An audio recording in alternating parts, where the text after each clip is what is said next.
बार हमारी तुलना हमारे पड़ोसी राज्य हिमाचल प्रदेश से होती है। उसके विकास, उसकी सड़कें, उसकी गेस्ट हाउस, उसकी सरकारी बंगले, इन सब चीज़ों से हमारी तुलना होती है कि वहाँ का टूरिज्म, वहाँ का हॉर्टिकल्चर, फ्लोरिकल्चर, एग्रीकल्चर कितना फल फूल रहा है। और वहीं हम पड़ोस में रहते हुए, भौगोलिक क्षमताएं हमारी होते हुए, उसके बावजूद भी हम उतनी प्रोग्रेस नहीं कर पा रहे हैं। कारण है क्योंकि वहाँ के राजनेताओं को अपने प्रदेश का और प्रदेशवासियों का के हित की चिंता है। वहाँ सत्र 20 से 22 दिन चलता है। संविधान के हिसाब से भी सत्र मिनिमम 1 वर्ष में 60 दिन का होना चाहिए, लेकिन उत्तराखंड का एवरेज सत्र जो है सालाना आता है 16 दिन, 18 दिन, 14 दिन। ऐसे में जब 2-2 दिन में सत्र सिमट जाया करेंगे तो प्रदेश का विकास कैसे होगा। जब विधानसभा वार चर्चा नहीं होगी, जब विभागवार चर्चा नहीं होगी, जब चर्चा होगी ही नहीं, सिर्फ और सिर्फ उटव्वल होगा, तो फिर ऐसे में विकास कैसे होगा। उत्तराखंड भाजपा अध्यक्ष महेंद्र भट्ट ने प्रदेश कार्यकारिणी का विस्तार कर दिया है। उन्होंने 1 प्रदेश प्रवक्ता और 17 कार्यकारिणी सदस्यों की नियुक्ति की है। भाजपा प्रदेश महामंत्री आदित्य कोठारी की ओर से जारी आदेश के मुताबिक नैनीताल के विकास भगत को प्रदेश प्रवक्ता नियुक्त किया गया है। वहीं अन्य 17 को कार्यकारिणी सदस्य की जिम्मेदारी दी गई है। डीजीपी अशोक कुमार ने सीमांत मलारी पुलिस चौकी का निरीक्षण किया। इस दौरान उन्होंने पुलिस कर्मियों से स्थानीय लोगों से समन्वय स्थापित करने की बात कही। वहीं उन्होंने लोगों की मदद के लिए भी पुलिस को निर्देशित किया। इस दौरान डीजीपी अशोक कुमार ने मलारी पुलिस चौकी में नियमित रूप से पुलिस बल तैनात करने की बात कही है। गैरसैंण में बजट सत्र को लेकर विधानसभा अध्यक्ष ने कहा है कि इस बार बजट बहुत ही अच्छा रहा है, लेकिन जिस तरह से कांग्रेस के विधायकों ने व्यवहार किया वो उत्तराखंड की संस्कृति में नहीं है। हो सकता है अन्य राज्यों में ऐसा होता हो। सदन में शांति से विधायक अपनी बात रखने के लिए स्वतंत्र हैं। वहीं जिला बनाने की मांग पर उन्होंने कहा कि वो खुद कोटद्वार से विधायक हैं और कोटद्वार को जिला बनाने की मांग कर रही है। छोटे जिले बनने से विकास की गति भी तेज होगी और जनता को सुविधाएं भी मिलेंगी। उन्होंने कहा कि अगर सरकार गैरसैंण को जिला बनाती है तो उन्हें बहुत खुशी होगी। विधानसभा अध्यक्ष ने कहा कि उत्तराखंड के विकास के लिए छोटे छोटे जिलों की आज आवश्यकता है। उन्होंने कहा कि साल भर में कम से कम 3 से 4 माह गैरसैंण में सरकार का आना जाना रहेगा। उन्होंने कहा कि इसको लेकर मुख्यमंत्री से उनकी चर्चा भी हुई है। मुझे तो लगता है उन्होंने उग्र रूप वहाँ पर धारण किया। टेबल तोड़ना, धक्का मुक्की करना, अपशब्द कहना, साथ ही साथ टेबल पे चढ़ के आप मेरे सामने खड़े होकर मेरे टेबल पे आने का प्रयास करना, ये व्यवहार बिल्कुल सही नहीं है। सीनियर विधायक वहाँ पे थे, उन्हें अपने यंगस्टर्स को रोकना चाहिए था। कहीं किताबें फाड़ी जा रही हैं, टेबल उखाड़ा जा रहा है।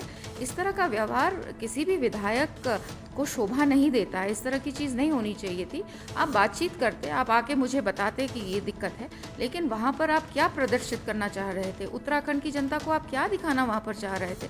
इस तरह का व्यवहार अपेक्षित नहीं है विधायकों से, और मुझे बहुत दुख है कि इस तरह का व्यवहार मेरी अध्यक्षता में सदन में हुआ, और इसलिए 1 दिन की पूरी कार्रवाई से हमने उनको निलंबित किया। एक दिन के लिए निलंबित किया है, लेकिन किस तरीके से देखते हैं जो विशेषाधिकार हनन के मामले वो लेके आए थे, क्या लगा आपको कि उनको नहीं सुना जाना चाहिए, निरस्त किया जाना नहीं, चाहिए? बिल्कुल। देखिए, मैंने सुना है, उसकी जांच हुई है, कुछ न्यायालय में चीज़ें लंबित हुई हैं, न्यायालय तक चीज़ें पहुंची हैं। तो उसमें जब न्यायालय तक चीज़ें पहुंची, उसमें मेरा बहुत ज़्यादा इंटरफेरेंस करना सही नहीं है। और जो सरकार ने मुझे भेजा, उसको हमने जांच की, उसको देखा और उसके बाद मैंने वो निर्णय पढ़ा। उसमें मुझे नहीं समझ में आया कि इतनी क्या आपत्तिजनक थी कि इतना उग्र होने की आवश्यकता थी। हो सकता है उस निर्णय के साथ आप सहमत ना हो, तो उसमें आप मुझसे बात कर सकते थे, आप मुझे बोल सकते थे, आप मेरे साथ बैठ के बातचीत कर सकते थे, लेकिन उग्र होने की आवश्यकता क्यों हुई, मुझे नहीं समझ में। अभी तक मैडम हम लोकसभा में ही देखते थे कि सांसद निलंबित हो गए एक दिन के लिए, कई दिन के लिए, लेकिन पहली बार हम उत्तराखंड में भी देख रहे हैं कि इस तरीके से निर्णय आप सदन की पीठ से भी ले रहे हैं। तो किस तरीके से आपको लगता है वास्तव में कि नियम जो है सदन चलाने के लिए सर्वोपरि हैं? नियम सर्वोपरि हैं, सदन सर्वोपरि है, परि है। और अगर इस तरह का उग्र व्यवहार पहली बार शायद सदन में देखने को मिला होगा, तो बहुत दुखद है कि इस तरह का एक हम तो शांति प्रिय प्रदेश हैं, शांति में विश्वास करते हैं, सम्मान में विश्वास करते हैं, और इस तरह का उग्र व्यवहार शायद सदन ने पहली बार देखा होगा। अब खबर विधानसभा सहसपुर से है, जहां कल्याणपुर के अंतर्गत किसान उत्पादक विपणन और प्रशासन सहकारी समिति लिमिटेड द्वारा कृषक प्रशिक्षण गोष्ठी तैयार की गई। डॉक्टर परमहंस प्रसाद FPO अध्यक्ष ने बताया कि किसानों के लिए उत्पादक संगठन बनाया गया है। भारत सरकार के आदेश पर हर ब्लॉक पर FPO बनना था। विकासनगर FPO अध्यक्ष ने बताया कि फल और सब्जियों, अचार, मुरब्बे और अन्य सामान यहाँ पर बनाए जाएंगे, जिनकी मार्केटिंग FPO के द्वारा की जाएगी। हर ब्लॉक पर 300 मेंबर जोड़ने को लेकर मीटिंग की गई है, जिसको लेकर लोगों को जागरूक किया जा सके। का परिचय? मेरा नाम डॉक्टर परमहंस प्रसाद है। मैं FPO का अध्यक्ष हूँ। ये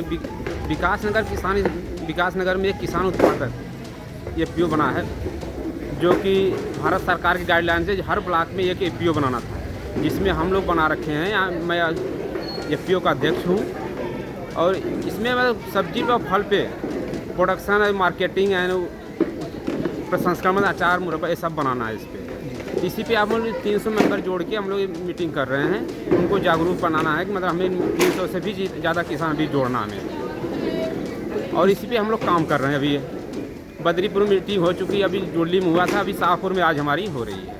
तो इसमें कितना फ़ायदा होने वाला है किसानों को? फ़ायदा किसान को हम लोग खाद, बीज, दवा, तीनों चीज़ हम लोग प्रोवाइड कराएंगे।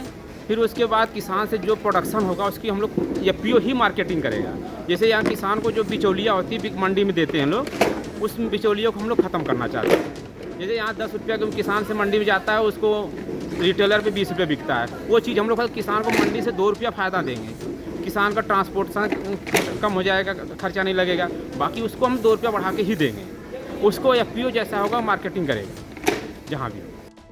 अब खबर बेरीनाग से है, जहां नगर क्षेत्र के पेयजल, सड़क सहित 3 सूत्रीय मांगों को लेकर व्यापार संघ अध्यक्ष राजेश रावत के नेतृत्व में व्यापारियों, छात्र संघ सहित विभिन्न संगठनों ने शहीद चौक में धरना दिया और प्रदेश सरकार के खिलाफ जमकर नारेबाजी की। उन्होंने कहा कि लंबे समय से बेरीनाग नगर के लोगों को पेयजल की समस्या से जूझना पड़ रहा है और सप्ताह में 1 दिन ही पानी मिल पा रहा है। वहीं बेरीनाग महाविद्यालय को जोड़ने वाली सड़क लंबे समय से खस्ताहाल है, जिससे ठीक करने की मांग की जा चुकी है, लेकिन उसके बाद भी स्थिति जस की तस है। यदि शीघ्र मांगे पूरी नहीं हुई तो अनिश्चितकाल के लिए धरना किया जाएगा।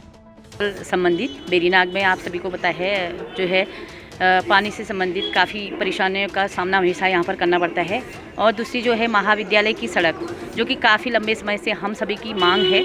और वहाँ पर महाविद्यालय है, डिग्री कॉलेज की रोड जो है नाग मंदिर को जोड़ती है, और वहाँ पर काफ़ी जो है हमें दिक्कतों का सामना करना पड़ता है। और इससे ज़्यादा हम वहाँ पर अगर हमारी मांगें जल्दी से जल्दी पूरी नहीं होंगी तो हम लोग धरना प्रदर्शन करने को बाध्य होंगे। वहाँ पर कई बार हम लोगों ने शासन, प्रशासन, यहाँ तक कि जनप्रतिनिधि जितने लोग आते हैं सभी के संपर्क में हैं, उसके बाद भी कोई मतलब उनके कान में जू तक नहीं रेंग रही है। खबर टिहरी गढ़वाल के नगर पंचायत घनसाली से है, जहां पर आम राहगीर नगर पंचायत चमियाला और नगर पंचायत घनसाली के द्वारा फेंके गए कूड़े से परेशान हैं। लंबे समय से चल रही कूड़ा निस्तारण की ये गुत्थी सुलझने का नाम नहीं ले रही है। आपको बता दें कि 4 धाम यात्रा मार्ग पर पड़ने वाले मुख्य पड़ाव चमियाला घनसाली मोटर मार्ग पर कूड़े का बहुत बड़ा ढेर है, जिससे भविष्य में कई विकराल बीमारियां हो सकती हैं। साथ ही 4 धाम यात्रा के दौरान देश विदेश से आने वाले श्रद्धालुओं के सामने उत्तराखंड के इस नगर पंचायत की कार्यशैली को दर्शाएगा। कभी कभी तो ऐसी स्थिति हो जाती है कि बाल गंगा महाविद्यालय के छात्र छात्राओं को वन्य जीवों के साथ अपनी जान को बचाने के लिए संघर्ष करना पड़ता है। वहीं इस मामले में टीचिंग ग्राउंड को बनाने के लिए लंबे समय से कवायद चल रही है, लेकिन आज तक वो पूरी नहीं हो पाई है। बंधुओं, आपका बहुत बहुत धन्यवाद। आप समय समय पर जो हमारे आंखों के सामने ये पट्टियां लगी हुई है, इनको खोलने का कार्य कर रहे हैं। देखिए, ये बहुत ही बड़ा सोचने वाला विषय है कि क्यों अभी तक जो घनसाली में ये खुले में कूड़ा फेंका जा रहा है, क्यों नहीं इसमें कार्रवाई हो रही है, क्यों नहीं इसका निस्तारण बना रहे हैं। निस्तारण केंद्र बना दिया गया है, लेकिन क्यों नहीं वहाँ पर निस्तारण हो रहा है, फिर कबाड़े का क्यों खुले में फेंका जा रहा है। इससे बहुत आहत, सबसे सर्वप्रथम आहत तो इनको विद्यार्थी जीवन को हो रहा है, जो वहाँ से डेली मर्रा के गुजरने वाले जो विद्यार्थी लोग हैं उनको इनका सामना करना पड़ रहा है। वन्य जीव हमारा इन पॉलीथीन और इन पे जीवन बसर कर रहा है अपना। वहाँ पर रात्रि विश्राम में देखिए कई गौ हमारी वहाँ पर रात्रि विश्राम कर रही हैं और वो उसी कूड़े को खा रही है जो खुले में कूड़ा फेंका जा रहा है। और कहीं ना कहीं घनसाली जो हमारा मुख्य बाजार है, ये मुख्य बिंदु है यहाँ पर, जो राष्ट्रीय राजमार्ग है हमारा केदारनाथ बद्रीनाथ, उसमें एक घनसाली बाजार जो है बहुत बड़ा केंद्र का वो है। और हमारी जो भाजपा भारतीय जनता पार्टी जो सरकार है निरंतर कोई न कोई कार्य करती रहती है स्वच्छता के ऊपर। अभी आपने देखा होगा राष्ट्रीय राजमार्ग पर सभी जगहों पर शौचालय निर्माण का कार्य हुआ है, जो कि हमारे सरकार द्वारा हुआ है। और निश्चित ही है, मुझे इतना विश्वास है कि आने वाले समय पर भी और निश्चित ही इसी समय यहाँ पर भी कोई ना कोई निस्तारण का केंद्र ढूंढा जाएगा और उसमें जल्दी ही जल्द इसका भी निस्तारण होगा। अब खबर बागेश्वर जिले के गरुड़ से है, जहां डंगोली के ग्राम सभा मेला डुंगरी में स्थित संविधान निर्माता बाबा भीमराव अंबेडकर की मूर्ति पर अराजक तत्वों द्वारा छेड़छाड़ की घटना सामने आई है। मेला डुंगरी निवासी प्रकाश आर्य द्वारा एसडीएम गरुड़ को फोन पर जानकारी दी गई कि मां कोट भ्रामरी मंदिर परिसर में स्थित डॉक्टर भीमराव अंबेडकर की मूर्ति पर अराजक तत्वों द्वारा छेड़छाड़ की गई है, जहाँ मूर्ति को अलग अलग जगह से खंडित किया गया है। सूचना पाकर एसडीएम गरुड़ राम कुमार पांडे मौके पर मेला डुंगरी पहुंचे, जहाँ पहुंचकर उप जिलाधिकारी द्वारा मूर्ति स्थल का गहन निरीक्षण किया गया और भविष्य में बेहतर निगरानी के लिए सीसीटीवी कैमरे लगाए जाने के प्रस्ताव भेजने के साथ ही अराजक तत्वों को चिन्हित करने की बात कही गई। हाँ, यहाँ पे अंबेडकर जी की मूर्ति लगी थी परिसर में, कोट भ्रामरी मंदिर के नीचे जो परिसर है, और उसकी नाक क्षतिग्रस्त पाई गई है, तो उसको भी कवर करा दिया गया, बाद में इसकी रिपेयरिंग करा दी जाएगी। सर, लगातार छेड़छाड़ का खतरा बना रहता है, तो भविष्य में एक खास तौर की निगरानी के लिए किस तरीके का प्रयास रहेगा प्रशासन का? इसमें सीसीटीवी का प्रपोजल भेजा जाएगा और कोशिश की जाएगी यहाँ पर जल्दी ही सीसीटीवी लग जाए, जिससे इस तरह की घटनाएं दोबारा। खबर सरोवर नगरी नैनीताल से है, जहां भाजपा के प्रदेश नेतृत्व में भाजपा मंडल की वार्ड स्तर पर बैठक मॉडर्न कॉलेज शेखर जोशी के आवास में आयोजित की गई, जिसमें मंडल अध्यक्ष आनंद सिंह बिष्ट ने बताया कि नैनीताल नगर मंडल का सोवन्यू शक्ति केंद्र की बैठक की जा रही है, जिसमें पूर्व के पदाधिकारियों को अवसर दिया जाएगा। अगर किसी कारण वो लोग इच्छुक नहीं होंगे तो नए चेहरे को मौका मिलेगा। उन्होंने कहा कि बूथ स्तर पर इसका गठन किया जाएगा, उसके बाद पन्ना प्रमुख बनाए जाएंगे। नगर मंडल का आज स्नोवी शक्ति केंद्र का बैठक हमारी आज स्नोवी में जोशी जी के आवास पे हो रही है, और इस बैठक में हमारा जो है बूथ अध्यक्ष बनने हैं। इसमें 5 हमारे बूथ हैं, उनके अध्यक्ष जो पूर्व में थे या तो उन्हीं को बनाया जाएगा या उनके जगह नए जो करना चाहेंगे, नहीं कर सक रहे हैं तो नए हैं, उनको हम यहाँ बूथ अध्यक्ष बना रहे हैं। इसमें हमारा बूथ अध्यक्ष से बनने के बाद पन्ना प्रमुख के बाद पन्ने की टोली बनेगी। ये कार्य हमारा लगातार रोज़ चल रहा है, जो हमारा 20 तारीख तक चलेगा। हमारे मंडल नैनीताल में 15 शक्ति केंद्र हैं, जिसमें से ग्रामीण क्षेत्र भी आता है। अभी तक हमारे 10 मंडल शक्ति केंद्रों की बैठकें हो गई हैं, उनका गठन हो चुका है, और ये हमारे प्रदेश नेतृत्व के द्वारा ये कार्यक्रम चलाया जा रहा है, जिसमें सारे मंडल से लेकर बूथ तक कार्यक्रम लगातार चलाए जा रहे हैं। इसी के तहत सरल ऐप भी डाउनलोड कराया जा रहा है, जिसमें कार्यकर्ता का पूरा डिटेल उसमें भरी जाएगी। खबर हरिद्वार जिले के बहादुराबाद से है, जहां आपको बता दें कि पोते का दोस्त ही ज्वेलरी चोर निकला। आपको बता दें कि बीती रात को अज्ञात व्यक्ति के द्वारा बढ़ेनी राजपुताना गांव में स्थित 2 मंजिला मकान के ग्राउंड फ्लोर में स्टोर के मेन शटर का ताला तोड़कर संदूक के अंदर रखी 30 लाख रुपए की ज्वेलरी चोरी कर ली गई थी, जिसके संबंध में मकान मालिक द्वारा थाना बहादुराबाद में शिकायत दर्ज कराई गई थी। परिवार के मौजूद 32 लोगों की मौजूदगी में चोरी पर कई सवाल पैदा हो रहे थे। मुखबिर के द्वारा दी गई सूचना पर कुछ दिन पहले रिपेयरिंग के दौरान वहां पर बिजली मैकेनिक और पोते के कुछ दोस्तों का आना जाना हुआ था, जिसके बाद पोते के दोस्त आरोपी अली खान को कोर्ट में सरेंडर करने से पहले ही पुलिस द्वारा चोरी के माल के साथ गिरफ्तार कर लिया गया। आरोपी ने पूछताछ में बताया कि रिपेयरिंग के दौरान मकान के अंदर संदूक में रखे माल की जानकारी प्राप्त हुई थी। वहीं घर में आर्थिक तंगी होने के कारण उसके द्वारा चोरी की वारदात को अंजाम दिया गया। भादराबाद क्षेत्रांतर्गत दिनांक 15-16 मार्च की रात्रि को एक बड़ेडी राजपुतान स्थित एक 2 मंजिला मकान में हुई वारदात के संबंध में वादी द्वारा थाने आकर सूचना दी गई, जिस पर तत्काल संज्ञान लेते हुए थानाध्यक्ष महोदय द्वारा अभियोग पंजीकृत किया गया एवं टीमों का गठन कर क्षेत्र में मामूर किया गया। इसी संबंध में टेक्निकल और मैनुअल इनपुट की सहायता ली गई तथा इसी क्रम में मैनुअल इनपुट के द्वारा वादी के घर में निवासरत लोगों से पूछताछ की गई, तो उनके द्वारा बताया गया है कि कुछ समय पूर्व उनके घर में रिपेयरिंग का काम चल रहा था, जिसके संबंध में उनसे कुछ आस पड़ोस के लोग एवं मित्र द्वारा उसमें सहायता की गई थी। उसी दौरान वादी के ही परिचित के एक मित्र ने उसमें रखे हुए माल को इधर उधर किया और उस दौरान उसमें पूरे माल की जानकारी कर ली गई थी। इस स्थिति का फायदा उठाते हुए अभियुक्त द्वारा अपनी आर्थिक तंगी को कोट करते हुए उस घटनाक्रम को अंजाम दिया गया है एवं अभियुक्त की गिरफ्तारी की जा चुकी है एवं पूर्ण 100% माल बरामद किया गया। बरामद किया गया माल की अनुमानित लागत कीमत लगभग 30 लाख रुपए है एवं टीम द्वारा किए गए इस अनावरण के लिए एसएसपी महोदय द्वारा उनकी भूरी भूरी प्रशंसा की गई। पूर्व मुख्यमंत्री और हरिद्वार से वर्तमान सांसद रमेश पोखरियाल निशंक ने धामी सरकार के बजट की तारीफ की है। निशंक ने कहा कि प्रदेश की सरकार में आम जनता को ध्यान में रखकर बजट बनाया गया है, जिसमें हर वर्ग का ख्याल रखा गया है। उन्होंने कहा कि शिक्षा, स्वास्थ्य और रोजगार पर धामी सरकार का विशेष फोकस है। आपको बता दें कि प्रदेश सरकार के बजट के प्रचार प्रसार के लिए भाजपा प्रदेश भर में प्रेस कॉन्फ्रेंस कर बजट की तारीफ कर रही है। 33.80 करोड़, तो यदि इसमें भी आप देखेंगे तो गत वर्ष के जो सापेक्ष है वो 21.16% की वृद्धि हुई है। तो यदि मोटा मोटा आंकड़ों के हिसाब से हम कहेंगे तो ये जिस तरीके का बजट बनाया गया है, जिस तरीके से योजनाओं को समाहित किया गया है, वो बहुत अच्छा है।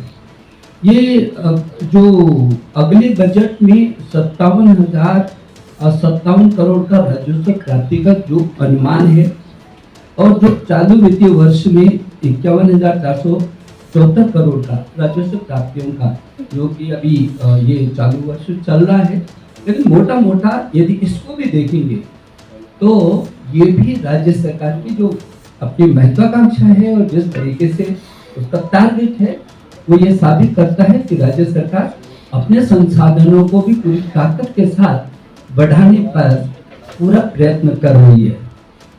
यदि आप बजट को देखेंगे तो जो गांव का अंतिम छोर का जो व्यक्ति है उसको कैसे करके लाभ मिले, वो भी इस विकास की दौड़ में किस तरीके से हमारे साथ दौड़ सके। तो यदि सारे बजट में घेराबंदी कर रहे, वो तो सदन चलने ही नहीं देते हैं। उनकी तो इच्छा ही नहीं होती वो चलाए ना, वो सदन चलाए, वो कहाँ चलाने देते। वो अल्लाह के अलावा कुछ रहा ही नहीं। वो सड़क पर है तो वो अल्लाह, वहाँ है तो वो अल्लाह। बल्कि एक कदम आगे जा कर के ऐसे व्यवहार, ये सदन है, ये पूरा चेहरा है, पूरे ये लोकतंत्र है साहब भारत का। और भारत जैसे लोकतंत्र की उस लोकतंत्र की पवित्रता बनाए रखने की जिम्मेदारी सबकी है। तो वो कहाँ चाह रहे हैं? उन्होंने चाह होता, हमारे गवर्नमेंट तो तैयार है, लेकिन जब उनकी चाह ही नहीं है तो क्या करेगा दूसरा। अभी तक की खबरों में इतना ही। आगे की खबरों के लिए देखते रहिए पहाड़ टीवी। तब तक के लिए नमस्कार।